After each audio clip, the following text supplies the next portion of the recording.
കണ്ടിട്ടുണ്ട് എന്ന് പറയുമ്പോൾ എന്നെ ദേവേട്ടൻ ശ്രദ്ധിച്ചല്ലോ എന്നൊരു സന്തോഷമായിരുന്നു. എന്നാൽ ആ സന്തോഷം ഒരുപാട് നിന്നില്ല. വീട്ടിന് താല്പര്യമില്ലെന്ന് തന്നെ പറഞ്ഞു. സഹിച്ചില്ല, കരഞ്ഞൊരുപാട്. കരഞ്ഞിട്ട് കാര്യമില്ല കൊച്ചേ, എനിക്കിതിലൊന്നും താല്പര്യമില്ല, സമയമില്ലെന്ന് പറഞ്ഞ് കട്ടാക്കിക്കൊണ്ട് പോയി കളഞ്ഞു. അന്നൊരുപാട് കരഞ്ഞു. ചേച്ചിയും അനിയനും ഒരുപാട് എന്നെ ആശ്വസിപ്പിക്കാൻ നോക്കിയെങ്കിലും ഞാൻ അതിലൊന്നും നിന്നില്ല. അത്രമാത്രം ദേവേട്ടൻ്റെ വാക്കുകൾ എന്നെ മുറിപ്പെടുത്തി. എൻ്റെ സങ്കടം കാണാനാവാതെ ഒരുപാട് തവണ എനിക്ക് വേണ്ടി എൻ്റെ അനിയൻ സിദ്ധു ദേവേട്ടനോട് സംസാരിച്ചു നോക്കി. അപ്പോഴെല്ലാം നിരാശയായിരുന്നു ബലം. എന്നെ വേണ്ടാത്ത ഒരാളെ മനസ്സിലിട്ട് ജീവിതം കളയാതെ മറക്കാൻ തന്നെ പറഞ്ഞു. പക്ഷേ പറ്റുന്നുണ്ടായിരുന്നില്ല. കാരണം അത്രമാത്രം ഞാൻ ദേവേട്ടനെ സ്നേഹിച്ചു പോയിരുന്നു. 3 വർഷം. ഇതിനിടയ്ക്ക് പലപ്പോഴും ദേവേട്ടന് മെസ്സേജ് അയച്ചു. കണ്ടാലും റിപ്ലൈ തരില്ല. അത്രമാത്രം വെറുക്കാൻ ഞാൻ എന്ത് തെറ്റാ ചെയ്തതെന്ന് പോലും തോന്നിപ്പോയി. എൻ്റെ മെസ്സേജ് ശല്യം കൊണ്ടാവും ഇടയ്ക്കൊരു മെസ്സേജ് കിട്ടും. അതും എന്നെ ഓർത്ത് ജീവിതം കളയാതെ വേറെ ആരെങ്കിലും നോക്കാൻ പറഞ്ഞുകൊണ്ട്. അങ്ങനെ നോക്കാനായിരുന്നെങ്കിൽ ഒരുപാട് പേരെ കിട്ടുമായിരുന്നു മീരയ്ക്ക്. ദേവേട്ടനെ മനസ്സിൽ കൊണ്ട് നടക്കുമ്പോൾ തന്നെ കുറേ പ്രൊപ്പോസൽ വന്നു. അതെല്ലാം ഞാൻ തന്നെ വേണ്ടെന്ന് വെച്ചത് ദേവേട്ടനില്ലാതെ മറ്റാരെയും എൻ്റെ മനസ്സിൽ കാണാനാവാത്തത് കൊണ്ടാണ്. എൻ്റെ സമ്മതമില്ലാതെ വീട്ടിൽ കല്യാണം ഉറപ്പിച്ചു. ഞാൻ തന്നെ ആ പയ്യനോട് പറഞ്ഞു എൻ്റെ മനസ്സിലൊരാളുണ്ടെന്നും അയാളെ വിവാഹം ചെയ്യുമെന്നും ഇതിൽ നിന്നും പിന്മാറണമെന്നൊക്കെ. എന്നാൽ അതൊന്നും അയാൾ ചെവി കൊണ്ടില്ല. ഇന്നത്തെ കാലത്ത് ഇതൊക്കെ സഹജമാണെന്നും തനിക്കിതുപോലെ ഉണ്ടായിരുന്നെന്നും കല്യാണം കഴിയുമ്പോൾ അതൊക്കെ മാറിക്കോളൂമെന്നും പറഞ്ഞു. എനിക്ക് ദേഷ്യം തോന്നിയ ആളോട്. ഒരു പെണ്ണിന്റെ മനസ്സ് മനസ്സിലാകാതെ സംസാരിക്കുന്നത് കണ്ടപ്പോൾ ദേവേട്ടനെ വിളിച്ചപ്പോഴൊക്കെ ഫോൺ കട്ടാക്കി കളഞ്ഞു. ഇല്ലെങ്കിൽ ഓഫാക്കും. അതുകൊണ്ട് തന്നെ രണ്ടും കൽപ്പിച്ച് ദേവേട്ടനോട് സംസാരിക്കാൻ തീരുമാനിച്ചു. അതാ അമ്പലത്തിൽ നിന്ന് കുറച്ച് മാറി നിന്നും ആരോടോ ഫോൺ വിളിച്ച് സംസാരിക്കുന്ന ദേവേട്ടൻ്റെ അടുത്ത് ചെന്നത്. പക്ഷേ അതിങ്ങനെ ചെന്ന് അവസാനിക്കുമെന്നും സ്വപ്നത്തിൽ പോലും കരുതിയില്ല. ഞാൻ കാരണം ദേവേട്ടൻ നാട്ടുകാരുടെ മുന്നിൽ നാണം കെട്ടില്ലേ. അതുകൊണ്ട് ഈ ജന്മം ദേവേട്ടനെ സ്നേഹിക്കില്ല. ആ കണ്ണിൽ ഞാൻ കണ്ടതാണ് എന്നോടുള്ള ദേഷ്യം. എന്നോട് ക്ഷമിക്കാമേ. ഞാൻ കാരണം അമ്മയുടെ മോന് ഒന്നും മനഃപൂർവ്വമല്ല, ദേവേട്ടനുള്ള സ്നേഹം കൊണ്ട് ചെയ്തതാണ്. അവൾ അത്രയും പറഞ്ഞ് പൊട്ടിക്കരഞ്ഞു. വിമല അവളെ നോക്കി. തൻ്റെ മകനെ അത്രമാത്രം സ്നേഹിക്കുന്നവൾ ഒരുപക്ഷെ എന്നേക്കാൾ അവൾ അവനെ സ്നേഹിക്കുന്നുണ്ട് എന്ന് പോലും തോന്നി ആ അമ്മയ്ക്ക്. അവൻ തിരിച്ച് സ്നേഹിക്കുമോ എന്ന് പോലും ഉറപ്പില്ല. എന്നിട്ടും നാട്ടുകാർക്ക് മുമ്പിൽ തൻ്റെ മോനെ വിട്ടുകൊടുക്കാതെ നിന്നവൾ, തൻ്റെ മോനു വേണ്ടി സ്വന്തം കുടുംബം തന്നെ നഷ്ടമായവൾ. അവർക്ക് ആ പെണ്ണിനോട് സാധാപവും സ്നേഹവും വാത്സല്യവും തോന്നി. അവർ അവളുടെ താടിത്തുമ്പിൽ പിടിച്ചുകൊണ്ട് അവർക്ക് നേരെ ഉയർത്തി എന്നിട്ട് പറഞ്ഞു, എനിക്ക് നിന്നെ മതി എൻ്റെ ദേവൻ്റെ പെണ്ണായിട്ട്. ഇന്നുവരെ എൻ്റെ മനസ്സിൽ ഒരു ചിന്തയേ ഉണ്ടായിട്ടുള്ളൂ. ഞാൻ പോയി കഴിഞ്ഞാൽ എൻ്റെ ദേവൻ ആരെന്ന് മാത്രം. ഞാൻ 2 മക്കളെ പ്രസവിച്ചു. ആദ്യത്തേത് ദേവൻ്റെ ചേച്ചി രമ്യ. ദേവന് 20 വയസ്സായപ്പോഴാണ് അദ്ദേഹം മരിക്കുന്നത്. ദേവൻ്റെ അച്ഛൻ അന്ന് തൊട്ട് ഈ വീടിന് വേണ്ടി ഓടാൻ തുടങ്ങിയവനാണ്. ഇന്നും ആ ഓട്ടം തന്നെ. അവൻ തന്നെയാണ് രമ്യയെ നല്ല രീതിയിൽ കെട്ടിച്ചു വിട്ടത്.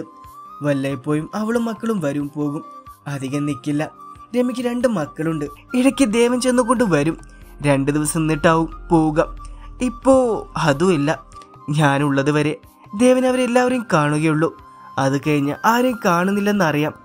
അവനൊരിക്കലും ഒറ്റയ്ക്കാകാതെ ചേർത്ത് പിടിച്ച് ഒരുപാട് സ്നേഹിക്കുന്ന ഒരു പെൺകുട്ടി തന്നെ മരുമകളായി വരണമെന്നായിരുന്നു എൻ്റെ ആഗ്രഹം. അതുപോലെ ഒരു മോളെ തന്നെ എനിക്ക് ദൈവം തന്നു. മോൾ നോക്കിക്കോ, ദേവൻ മാറും. മോളുടെ സ്നേഹത്തിന് മുമ്പിൽ അധിക നാൾ അവനെ കണ്ടില്ലെന്ന് നടിച്ച് തിരിഞ്ഞു നടക്കാനാവില്ല. അമ്മ കാണും മോൾക്കൊപ്പം എന്തിനും. പിന്നെ മോൾ ഇപ്പോൾ പറഞ്ഞ കാര്യങ്ങൾ അത് നമ്മൾ മാത്രം അറിഞ്ഞാൽ മതി. രമ്യ വന്ന് വല്ലതും ചോദിക്കും. അവളോട് പോലും പറയരുതൊന്നും. മനസ്സിലായോ? എൻ്റെ മോളൊന്ന് ചിരിച്ചേ. ഈ അമ്മയ്ക്ക് വേണ്ടി അവൾ ചെറുതായി ചിരിച്ചു. ആ അമ്മയ്ക്ക് വേണ്ടി അവർ അവളെ അവരിലേക്ക് ചേർത്ത് പിടിച്ചു. ഈ സമയം മുന്നിലെ ക്ലോക്കിൽ 11:45. രാത്രി ഏറെ വൈകിയിരുന്നു. അപ്പോൾ വീട്ടിൽ തിരിച്ചു വരാതെ ദേവനെ ഓർത്ത് അവളുടെ ഹൃദയം വല്ലാതെ പിടഞ്ഞു. ദേവൻ മദ്യക്കുപ്പി കണ്ണും പൂട്ടി ഒറ്റ വലിക്കകത്താക്കി. ഇത് കണ്ട അനീഷ് അവനെ വിളിച്ചു. എന്നിട്ട് അവന്റെ കയ്യിൽ നിന്നും മദ്യക്കുപ്പി പിടിച്ചു വാങ്ങിക്കൊണ്ട് പറഞ്ഞു, എന്താണ് ദേവ ഇത്? മദ്യം കൈകൊണ്ട് തൊടാതെ നീ കുടിക്കുകയോ? ഇന്ന് ദേവൻ ഈ നാട്ടുകാരുടെ മുന്നിൽ അപമാനിക്കപ്പെട്ടു നിൽക്കേണ്ടി വന്ന ദിവസമാണ്. അതെനിക്ക് മറക്കാൻ ഇതല്ലാതെ മറ്റൊരു മരുന്നില്ല അനീഷേട്ടാ. സ്നേഹിക്കുന്ന പെണ്ണിനെ മാറ്റി നിർത്തി സംസാരിക്കുമ്പോൾ ഓർത്തില്ലേ ഇങ്ങനെയൊക്കെ സംഭവിക്കുമെന്ന്? ജിത്ത് പറഞ്ഞു. നോക്ക്, ഞാൻ എല്ലാം കൊണ്ട് തകർന്ന് നിൽക്കുക. അതിൻ്റെ ഇടയ്ക്ക് ഇമ്മാതിരി വർത്താനം പറഞ്ഞു വന്നാ ഇതിൻ്റെ കയ്യിൽ നിന്നും വാങ്ങിക്കും. ഓ, നിനക്ക് കാണിക്കാം, ഞാൻ പറഞ്ഞാണ് കുറ്റം, ജിതിനെ മായി നിർത്ത്. അനീഷ് ദേഷ്യത്തിൽ പറയുമ്പോൾ ജിതിനെ അവിടെ നിന്നും പോയിരുന്നു. അനീഷ് ദേവനെ നോക്കി, ദേവ, ഇന്ന് മുതൽ നിന്റെ അമ്മയ്ക്കൊപ്പം നിന്നെ കാത്ത് ഒരു പെൺകൊച്ചു കൂടെയുണ്ട്, അത് നീ മറക്കരുത്. അതുകൊണ്ട് ഇനി മേലാൽ നിന്നെ കോലത്തിൽ കാണരുത് ഞാൻ. എനിക്ക് അവളെ സ്നേഹിക്കാനാവില്ല അനീഷേട്ടാ, ദേവൻ പറഞ്ഞു. ആ സമയം അനീഷും ദേവനും മാത്രമായിരുന്നു അവിടെ. ദേവനെല്ലാം തുറന്നു പറയുന്ന ഒരേ ഒരാളായിരുന്നു അനീഷ്. അനീഷ് ദേവൻ പറഞ്ഞ് മനസ്സിലാവാതെ നോക്കുമ്പോൾ ദേവൻ അനീഷിനോട് എല്ലാം തുറന്നു പറഞ്ഞിരുന്നു. കഴിഞ്ഞത് കഴിഞ്ഞ ദേവ, 2 ദിവസം കഴിഞ്ഞ നിന്റെ താലിക്ക് അവകാശിയാണ് അവൾ. അതുകൊണ്ട് നിന്നെ സ്നേഹിക്കുന്നവർക്ക് വേണ്ടി ജീവിക്കാൻ നോക്ക്. എനിക്ക് പറ്റില്ല ഈ ജന്മം അവളെൻ്റെ ഭാര്യയായിട്ട് സ്നേഹിക്കാൻ. കാരണം എനിക്കറിയില്ല. എന്നാ ഞാൻ പറയട്ടെ, നീ ഇപ്പോഴും ആ ഗായത്രിയെ മനസ്സിലിട്ട് നടക്കുമല്ലേ? അനീഷേട്ടാ, നീ അവളെ എങ്ങനെ സ്നേഹിച്ചിരുന്നു എന്നും മറ്റാരേക്കാളെ എനിക്കറിയാം. എന്നിട്ട് എന്തായി? നല്ല 1-ാം ഗവൺമെന്റ് ജീവനക്കാരൻ വന്നപ്പോ നിന്നെ തഴഞ്ഞ് അവനെ കിട്ടിപ്പോയില്ലേ? അങ്ങനെയുള്ള ഒരുത്തിയെ ഓർത്ത് ഇനിയും ജീവിതം കളയാനോടാ ദേവ നീ. അവൾ നല്ല കൊച്ചാടാ, ആ കുടുംബത്തിനുള്ളിൽ വെച്ച് നല്ല കൊച്ച്. എല്ലാവരോടും സ്നേഹം മാത്രം, ഒരു ചിരിയോടല്ലാതെ അവൾ ആരോടും സംസാരിക്കാറില്ല. നല്ല സ്നേഹമുണ്ട്. നിന്റെ ഗായത്രിയേക്കാൾ കാണാനും കൊള്ളാം, അവളേക്കാൾ നല്ലൊരു മനസ്സുമുണ്ട് അവൾക്ക്.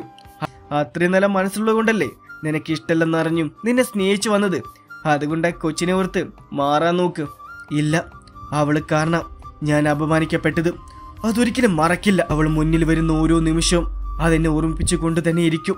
അതുകൊണ്ട് തന്നെ അവളെ സന്തോഷത്തോടെ ആ വീട്ടിൽ ജീവിക്കാൻ അനുവദിക്കില്ല. അത്രയും പറഞ്ഞ് ദേവൻ പോകുമ്പോൾ ദേവനോർത്ത് അനീഷിന് വേദന തോന്നി. ഒപ്പം ആദ്യമായി മീര എന്ന പെൺകുട്ടിയോട് രേട്ടനും എന്ന പോലുള്ള വാത്സല്യം തോന്നി. മുന്നിൽ കുടിച്ച് ബോധമില്ലാതെ നിൽക്കുന്ന ദേവനെ കണ്ടതും ആ അമ്മയുടെ നെഞ്ചു വിങ്ങി. ദേവ, മോനെ, എന്ത് കോലാണിത്? നീ ഇങ്ങനെ കുടിച്ചിട്ടുണ്ടോ? വിമല അത് ചോദിക്കുമ്പോൾ മീരയുടെ കണ്ണുകൾ വാതിൽക്കൽ നീണ്ടു. ദേവൻ വിമലയെ മറികടന്നു അകത്ത് വരുമ്പോൾ മീര നിൽപ്പുണ്ട്. കെട്ടിലും എവിടെ ഉണ്ടായിരുന്നല്ലേ, അടിയെ മറന്നുപോയി, അവൻ വായിൽ കരങ്ങൾ വെച്ച് പറഞ്ഞു. എന്നിട്ട് അവൾക്ക് നേരെ ചീറി. നിനക്ക് സന്തോഷമായല്ലോ, നീ ആഗ്രഹിച്ച് നടന്നില്ലേ? പക്ഷെ ഒന്നോർത്തോ, ദേവന്റെ നല്ല ഭാര്യയും ഈ വീട്ടിൽ നീ അധികം നാൾ കഴിയില്ല. അതിന് സമ്മതിക്കില്ല ഞാൻ. നീ കാരണം ആദ്യമായി ഞാൻ കുടിച്ചു. നീ വീട്ടിൽ ഇതുപോലെ ഉണ്ടെങ്കിൽ എന്റെ അമ്മയുടെ നാശം കണ്ടിട്ടേ പോകും. അത്രയും നശിച്ച ജന്മം നിന്റേത്. നീ എന്റെ ജീവിതം തകർക്കാൻ വന്ന വഞ്ചകിയാണ്, വഞ്ചകി. അത്രയും പറഞ്ഞ റൂമിൽ കയറിയ ദേവൻ വാതിൽ കൊട്ടിയടയ്ക്കുമ്പോൾ മീര നിലത്തേക്ക് ഊർന്നു വീണു പൊട്ടിക്കരഞ്ഞു. അവളുടെ കരച്ചിൽ കണ്ടതും വിമലയ്ക്ക് സഹിച്ചില്ല. അവളെ എന്തു പറഞ്ഞ് സമാധാനിപ്പിക്കണമെന്ന് എന്നവർക്ക് അറിയില്ലായിരുന്നു. ആ സമയം ഒപ്പം തന്നെ അന്ന് ആദ്യമായി അവർക്ക് തന്റെ മകൻ ദേവനോട് ദേഷ്യം തോന്നി. നിന്റെ അധികം ചത്തോടി ഡാഷും ഇങ്ങനെ കരയാൻ. രാജേന്ദ്രൻ സുമിത്രയ്ക്ക് നേരെ ചീറി. കാരണം അമ്പലത്തിൽ നിന്ന് വന്നതുകൊണ്ട് സുമിത്ര ഒരേ കരച്ചിലായിരുന്നു. എന്റെ മോള്, അവളിപ്പോ എവിടെ? എങ്ങനെ നോർത്ത് സഹിക്കണില്ല. അവളുടെ ഒരു മോള്, ആ ചിന്ത അവൾക്കുണ്ടായിരുന്നെങ്കിലും നമ്മളോട് ഈ തെണ്ടിത്തരം കാണിക്കുമായിരുന്നു. പോരാത്തിന് അവന് വേണ്ടി സ്വന്തം തന്തയത്തിന്റെ ആൾക്കാർക്ക് മുന്നിൽ ഒറ്റയവളാ. ഈ ജന്മം ഞാൻ അവളോട് ക്ഷമിക്കില്ല. പെറ്റ വയറ, അതിന്റെ ദണ്ണം പറഞ്ഞ നിങ്ങൾക്ക് മനസ്സിലാവില്ല. നമ്മുടെ മോളല്ലേ, അവൾ എന്തേ തെറ്റ് ചെയ്ത പൊറുക്കേണ്ടത് നമ്മളല്ലേ? സുമിത്ര പറഞ്ഞു. അപ്പൊ അച്ഛനവൾ അത്രയും ആൾക്കാരുടെ മുന്നിൽ അപമാനിച്ച് നിർത്താൻ നോക്കിയതും അത് അമ്മ മറന്നു. അമ്മയല്ലെങ്കിലും അവൾ എന്ത് തെറ്റ് ചെയ്താലും അത് ന്യായീകരിക്കാൻ നോക്കിയുള്ളൂ, മിത്ര പറഞ്ഞു. അങ്ങനെ പറഞ്ഞു കൊടുക്കുമോളെ, ഇവൾക്ക് കൂറ അവളോടാ, അതാ ഇങ്ങനെ പറയുന്നേ. ഞാനൊരു കാര്യം പറയുക സുമിത്രേ, ഇനി ഈ വീട്ടിൽ അവളുടെ പേരത് ആരും പറയാൻ പാടില്ല. പറഞ്ഞാ പിന്നെ അവരാരും വീട്ടിലുണ്ടാവില്ല. അത്രയും പറഞ്ഞ് രാജേന്ദ്രൻ പോകുമ്പോൾ അയാൾക്ക് പിന്നാലെ തന്നെ മിത്രയും ചെന്നിരുന്നു. സുമിത്രയ്ക്ക് രാത്രി കിടന്നിട്ട് ഒരു ഉറക്കം വന്നില്ല. അവിടെ മനസ്സിൽ കരഞ്ഞു നിൽക്കുന്ന മീരയുടെ മുഖം മാത്രമായിരുന്നു. രാവിലെ നേരം പുലർന്നു മുന്നേ അവർ എഴുന്നേറ്റു. രാജേന്ദ്രൻ നല്ല ഉറക്കായിരുന്നു. മിത്രയുടെ റൂമിൽ ചെന്നപ്പോൾ അവളും അതുപോലെ തന്നെ. വേഗം തന്നെ മീരയുടെ റൂമിൽ ചെന്ന് ബെഡിന്റെ അടിയിൽ വെച്ചിരുന്ന വലിയ ബാഗിൽ അവളുടെ ഡ്രസ്സും സർട്ടിഫിക്കറ്റും എല്ലാം എടുത്തു വെച്ചു. അടുക്കള ഡോർ തുറന്ന് പുറത്തിറങ്ങി. അപ്പോഴും ഇരുട്ട് പരന്നു തന്നെ കിടന്നിരുന്നു. കയ്യിലിരുന്ന ഫോണിൽ നിന്നും സിദ്ധുവിന്റെ നമ്പറിൽ വിളിച്ചു. ആദ്യം എടുത്തില്ലെങ്കിലും വീണ്ടും അവർ വിളിച്ചുകൊണ്ടിരുന്നു. അവസാനം അവൾ കോൾ എടുക്കുമ്പോൾ വീട്ടിലേക്ക് വരാൻ പറഞ്ഞു കട്ടാക്കി. 5 മിനിറ്റ് കഴിഞ്ഞതും സിദ്ധു ഓടിപ്പിടിച്ചു വന്നിരുന്നു. എന്താ വല്യമ്മേ, ഈ നേരത്തെ വിളിച്ചിട്ട് വരാൻ പറഞ്ഞ്? ഇത് മീരയുടെ ഡ്രസ്സും മറ്റുവാ. ഇവിടെ ഇരുന്ന എല്ലാം എടുത്ത് കത്തിച്ച് കളയുമായി. അതുകൊണ്ട് മോത് മീരയുടെ കയ്യിൽ കൊണ്ടു കൊടുക്കൂ. അതിനെന്താ, ഞാൻ ചെയ്യാലോ. പിന്നെ നിന്റെ വീട്ടിൽ പറയണ്ട, സുമ അറിഞ്ഞ അപ്പോൾ ഇവിടെ അറിയും. പിന്നെ അതിൻ്റെ പേരിലാവും അവിടുത്തെ പൊല്ലാപ്പ്. വല്യമ്മ പേടിക്കണ്ട, ഞാനിപ്പോൾ തന്നെ കൊണ്ടുകൊടുത്തോളാം. അതെനിക്ക് മീരുള്ള വീട് അറിയുമോ? അമ്പലത്തിൽ നിന്ന് കുറച്ച് മാറി ഉള്ളിലെവിടെയാണ്. അത് സാരില്ല. അവിടെ ചെന്ന് ദേവട്ടൻ്റെ വീട് എന്ന് ചോദിച്ചാൽ ആരും പറഞ്ഞു തരാതിരിക്കില്ല. അത്രയും പറഞ്ഞ് സിദ്ധു പോകാനും സുമിത്ര അവനെ വിളിച്ചു. സിദ്ധു, അവൻ ആ ദേവനെങ്ങനെ എൻ്റെ മീര നന്നായി നോക്കുവോ? ദേവട്ട് നല്ലതാ, എല്ലാവർക്കും വലിയ കാര്യമാളെ. മീര ചേച്ചിക്ക് അവിടെ ഒരു കുഴപ്പമുണ്ടാവില്ല. വലിയ മീനെ അതോർത്ത് ടെൻഷൻ അടിച്ചിരിക്കണ്ട കേട്ടോ. മോൾക്ക് കുറച്ചുകൂടെ നേരം കിടന്നുറങ്ങാമായിരുന്നില്ലേ? ഇന്നലെ കരഞ്ഞു കരഞ്ഞ് എൻ്റെ അടുത്ത് കിടന്നുറങ്ങിയപ്പോൾ തന്നെ നേരം വൈകിയിരുന്നില്ലേ? കിടന്ന ഉറക്കം വരില്ല അമ്മേ. മോൾ സങ്കടപ്പെടണ്ട, എല്ലാം ശരിയാവും. അത്രയും പറഞ്ഞ് മുറ്റടിച്ചു വരാൻ വേണ്ടി വിമല പോകുമ്പോൾ ആ ചൂലിൽ മീര പിടിച്ചുകൊണ്ട് പറഞ്ഞു, ഞാൻ ചെയ്യാം അമ്മേ. അത് വേണ്ട മോൾ അവിടെ എങ്ങനെ ഇരിക്കും, ഇത് അമ്മയ്ക്ക് ചെയ്യുന്നതേ ഉള്ളൂ. വേണ്ട, ഞാൻ ചെയ്യാം. അത്രയും പറഞ്ഞ് ചൂൽ വാങ്ങി ഒതുക്കത്തിൽ മുറ്റടിച്ചു വാരുന്നവളെ അവരൊരു ചിരിയോടെ നോക്കിക്കൊണ്ട് അകത്തേക്ക് ചെന്നു.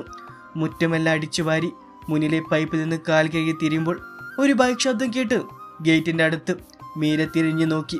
ബൈക്കിൽ നിന്ന് ഇറങ്ങുന്ന സിദ്ധുവിനെ കണ്ടത്. സിദ്ധുവിനെ വിളിച്ച് കരഞ്ഞുകൊണ്ട് അവൾ അവന്റെ അടുത്തേക്ക് ഓടി. എന്റെ ചേച്ചി പെണ്ണെ, ഞാൻ നിന്റെ അടുത്തേക്ക് തന്നെ വരുന്നേ. നീ ഇങ്ങനെ ഓടി വല്ലയിടത്തും തട്ടി വീയല്ലേ. നീ ഗേറ്റ് തുറന്ന് അകത്തേക്ക് വന്നുകൊണ്ട് സിദ്ധു പറഞ്ഞു. ഈ സമയം മീര സിദ്ധുവിനെ വന്ന് ചുറ്റിപ്പിടിച്ചു.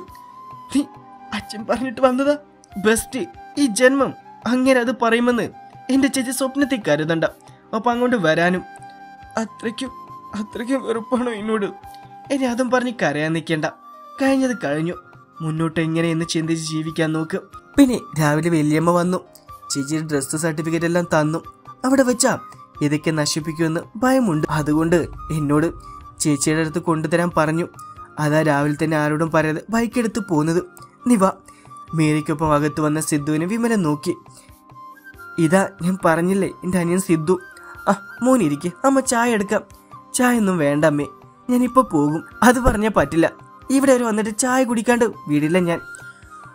അവനതിന് ചിരിച്ചു. ഈ സമയം വിമല അടുക്കളയിൽ പോകുമ്പോൾ സിദ്ധു മീരയെ നോക്കി. ദേവേട്ടൻ ഇപ്പോഴും ആ പഴയ സ്റ്റാൻഡിൽ തന്നെയാണോ നിൽക്കുന്നത്? ചേച്ചി, നിനക്കിവിടെ പറ്റൂടി? നിന്നെ വേണ്ടാത്ത ആൾക്കൊപ്പം എന്നെ ദേവേട്ടനല്ല വേണ്ടാത്തത്. ദേവേട്ടൻ എനിക്ക് വേണമല്ലോ. എങ്കിലും നിന്റെ ജീവിതം അതോർക്കുമ്പോൾ എനിക്ക് സങ്കടമുണ്ട്. ഈ സമയം വിമല ചായയുമായി വന്നു. സിദ്ധു അവൽ നിന്നും ചായ വാങ്ങി കുടിക്കുമ്പോൾ അവർ ചോദിച്ചു, മോൻ എന്ത് ചെയ്യുക, പഠിക്കുവാണോ? അതെ, ഹോട്ടൽ മാനേജ്മെന്റ് ലാസ്റ്റ് ഇയർ. പെട്ടെന്നാണ് അടഞ്ഞുകിടന്ന ദേവന്റെ റൂം തുറക്കുന്ന സൗണ്ട് കേട്ടത്. മുന്നിലേക്ക് അലസമായ മുടിയും ഒരു കാവ്യമുണ്ടും ടീഷർട്ടും ഇട്ട് നിൽക്കുന്ന ദേവിനെ മീര നോക്കി. ഒരു ദിവസം കൊണ്ട് കോലം കെട്ടതുപോലെ താൻ കാരണമാണല്ലോ എന്നോർക്കുമ്പോൾ വീണ്ടും ഹൃദയം വേദനിച്ചു. മുന്നിലിരിക്കുന്ന സിദ്ധുവിനെ കണ്ടതും ദേവ മീരയെ നോക്കി. ഓ, രാവിലെ തന്നെ കൂട്ടാളികളെ മൊത്തം വിളിച്ചു വരുത്തിയിട്ടുണ്ടല്ലേ ദേവ? എന്താണിത്? ഇങ്ങനെയാണ് ഒരാൾ വീട്ടിൽ വന്നാൽ സംസാരിക്കുക? ആ മോളുടെ ഡ്രസ്സൊക്കെ കൊണ്ടുവരാൻ വന്നതാ. അപ്പൊ ഇങ്ങനെല്ലാം നടക്കുന്ന പെങ്ങളവനെ നേരത്തെ പ്ലാൻ ചെയ്ത് വെച്ചിരുന്നു അല്ലേ? അതുകൊണ്ടല്ലേ അവളുടെ ഡ്രസ്സ് അവൻ തന്നെ നേരം വെളുത്തതും കൊണ്ടുവന്നത്. മീരച്ചി, ഞാൻ ഇറങ്ങുക. കഴിച്ചിട്ട് പോകാം മോനെ, വിമല പറഞ്ഞു. വേണ്ടമ്മേ, കാരണം ഇനി ഞാൻ ഇവിടെ നിന്നാ എന്റെ വയസ്സിന് മൂത്താണ് ദേവേട്ടെന്ന് മറന്നു വല്ലതും പറഞ്ഞു പോകും. അതാ. നീ കൊള്ളലടാ, ആദ്യം ചേച്ചിയെ സ്നേഹിക്കാന്ന് പറഞ്ഞേ കൊഞ്ചി വന്നവനിപ്പോ എന്റെ വീട്ടിൽ വന്ന് എനിക്കെതിരെ പറയാൻ നിൽക്കുന്നത് കണ്ടില്ലേ? എല്ലാ ഇവൾ പഠിപ്പിച്ചെന്നാവല്ലേ? പറയാതെ വയ്യ, സത്യം പറയാലോ, എനിക്ക് ദേവേട്ടനോട് പുച്ഛം മാത്രമാണ് തോന്നുന്നത്. ഒപ്പം എന്റെ ചേച്ചിയോട് സാധാവും. നിങ്ങളെ സ്നേഹിച്ചു പോയെന്ന ഒരൊറ്റ തെറ്റ് മാത്രമേ അവൾ ചെയ്തുള്ളൂ. അതിന് അവൾക്ക് സ്വന്തം വീട്ടുകാരെ പോലും നഷ്ടമാകേണ്ടി വന്നു. എന്നിട്ട് എന്റെ ചേച്ചിയെ മനസ്സിലാക്കാനാവുന്നില്ലല്ലോ, കഷ്ടം തന്നെ. അത്രയും പറഞ്ഞ് വിമലയെ നോക്കി. എനിക്കൊരു 6 മാസം കൂടി കഴിഞ്ഞാൽ ട്രെയിനിങ് കഴിഞ്ഞ് ഒരു ജോലിക്ക് കയറും. അതുവരെ അമ്മ എന്റെ ചേച്ചിയെ നോക്കണം. ദേവേട്ടന് ഇവളെ വേണ്ടെന്നറിയാം. അമ്മയെ വിശ്വസിച്ച് ഞാൻ പോകുക. ഞാൻ വരും. അതുവരെ അവളെ ഒരിടത്തും കൊണ്ട് കളയില്ലെന്ന് പറയണം. എന്റെ ചേച്ചി ആർക്ക് വേണ്ടെങ്കിലും എനിക്ക് വേണം. അവളെ ഞാൻ നോക്കും. അത്രയും പറഞ്ഞ് മീരയെ നോക്കി അവൻ പോകുമ്പോൾ മീരയുടെ കണ്ണുകൾ നിറഞ്ഞു. ഒപ്പം സിദ്ധുവിന്റെയും. വിമല ദേവന് നേരെ വന്നു. നീ ഇത്ര അതമ്പതിച്ചു പോയത് എന്നു മുതലാ ദേവ? ഇവളാ ഈ ദേവൻ ഇങ്ങനെ ആക്കിയത്. ഇവളെന്ന് ഒഴിയ ബാധ ഇന്നെന്റെ തലയിൽ നിന്ന് പോകുമോ? അന്ന് ദേവന് നല്ല കാലവും നല്ല നേരവും ഉണ്ടാവും. അതുവരെ ദേവൻ ഇങ്ങനെയായിരിക്കും. അത്രയും പറഞ്ഞ് ദേവൻ പോകുമ്പോൾ മീര വീണ്ടും തന്റെ വിധിയോർത്ത് കണ്ണുനീർ വാർത്തു. ദേവൻ കഴിക്കാൻ എടുത്തു വച്ചിട്ടും വേണ്ടെന്ന് പറഞ്ഞു. പണി സാധനങ്ങളും എടുത്ത് ഒന്നും മിണ്ടാതെ ഒരു പോക്കായിരുന്നു.